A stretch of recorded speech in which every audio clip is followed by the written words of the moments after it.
Bonjour à tous. La Torah a été donnée sur le mont Sinaï, sur une montagne, sur une hauteur, mais une petite montagne, Sinaï.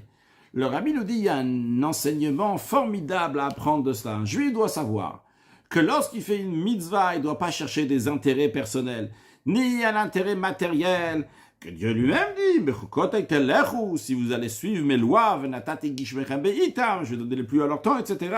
Un juif ne doit pas chercher ça, c'est pas pour ça qu'il fait des mitzvot.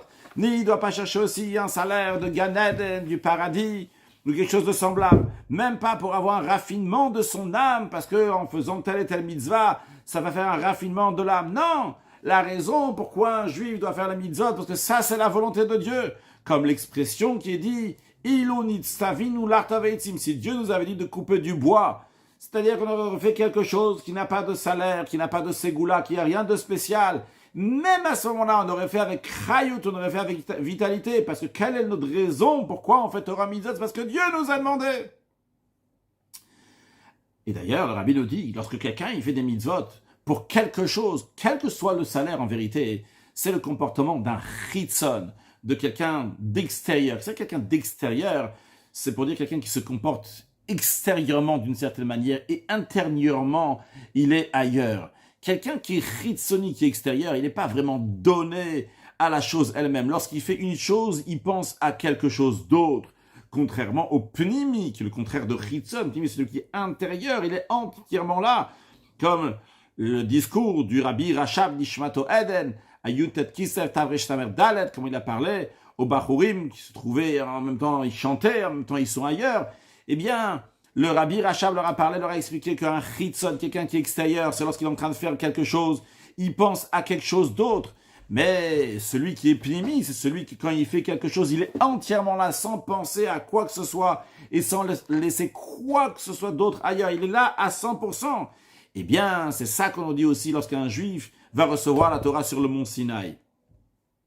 Il y avait d'autres montagnes qui se sont présentées. Le mont Tavor, le mont Carmel, eux aussi, donc ils avaient des qualités, et de vraies qualités. Mais la Torah, elle demande à Pnimiut, la Torah, elle demande d'être intérieure, d'être entièrement là. Le fait qu'ils sont venus chez Dieu, ils ont dit, ah, j'ai telle qualité, basée sur ça, je veux que la Torah soit donnée sur moi. Non seulement que ce n'était pas une raison pour donner la Torah sur eux, mais au contraire, c'était une raison pour pas donner la Torah sur eux, parce que la Torah, elle doit donner uniquement dans un endroit dans lequel il y a strictement aucun intérêt. La Torah, pour la Torah, non pas tel intérêt, non pas un autre intérêt ou quoi que ce soit. Et c'est pour ça que la Torah a été donnée au mont Sinaï. Bien que cette montagne, elle a une qualité, c'est une montagne. Il y a ici du domaine, du minéral, de la terre qui est haute. Mais c'est pas remarquable. C'est des Arsinaï, c'est des makir. Il est humble, il est petit. On ne voit pas d'autre chose. Et bien, lorsqu'on ne voit pas d'autre chose, et bien à ce moment-là, on est un réceptacle pour la Torah. Basé sur cela, sur cette idée-là, que le mont Sinaï, c'est-à-dire lorsqu'il est entièrement donné à Dieu, sans aucun intérêt, on ne cherche pas telle qualité ou une autre qualité, on va comprendre aussi ce qui est écrit dans le Midrash, que le mont Carmel, il est venu d'un endroit qui s'appelle Aspamia. Le mont Tavor, il est venu d'un endroit qui s'appelle Elim. Et le mont Sinaï, il est venu du mont Moria.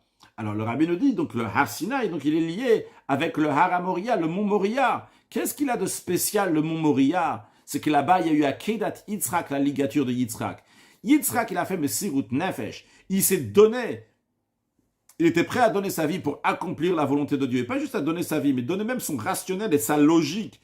Il n'a pas fait de calcul et aucun intérêt, qu'est-ce qu'il va y avoir et comment il doit faire les choses. S'il avait réfléchi, il aurait pu discuter, remettre en question. Qu'est-ce que ça veut dire? Dieu, il a dit à mon père de me ligoter et de m'égorger, mais un instant, mon père, ok, c'est un prophète, Avraham Avinu, mais moi, j'ai reçu un ordre en tant que Noachid, en tant que comme tous les êtres humains, que Shofer Dam à Adam, que si on va verser le sang d'un homme, Dieu dit, je vais demander des comptes sur ce sang que vous avez versé, si quelqu'un il se suicide, si quelqu'un il se tue, et ça c'est un ordre qu'on a reçu de Dieu, qui est universel pour tout le monde, même pour les Bnei Noach, pour les non-juifs.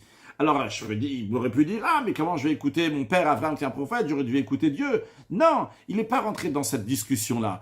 Tout en sachant que ça, c'était la volonté d'Akadosh Baruch Hu, qui passe à travers son père, il n'est pas rentré dans aucun calcul. Il était entièrement donné à la volonté de Dieu. de manière intérieure et de Mesirat Nefesh. Ça, c'est un réceptacle pour la Torah et c'est ça qu'exprime le mot Moria. Donc le don de la Torah, c'est recevoir la Torah, réceptionner la Torah avec un bitul total, une annulation totale. Donc ce Sinaï qui ne cherche pas ses qualités, mais tout simplement recevoir la Torah sans aucun intérêt, eh bien c'est à ce moment-là qu'on peut bien recevoir la Torah. On souhaite à tout le monde Kabbalat Torah besimcha, de recevoir la Torah avec joie et de manière intérieure, et que très prochainement on va mériter une nouvelle dimension de Torah qui va se dévoiler très prochainement avec la venue de Mashiach. Now, une excellente journée.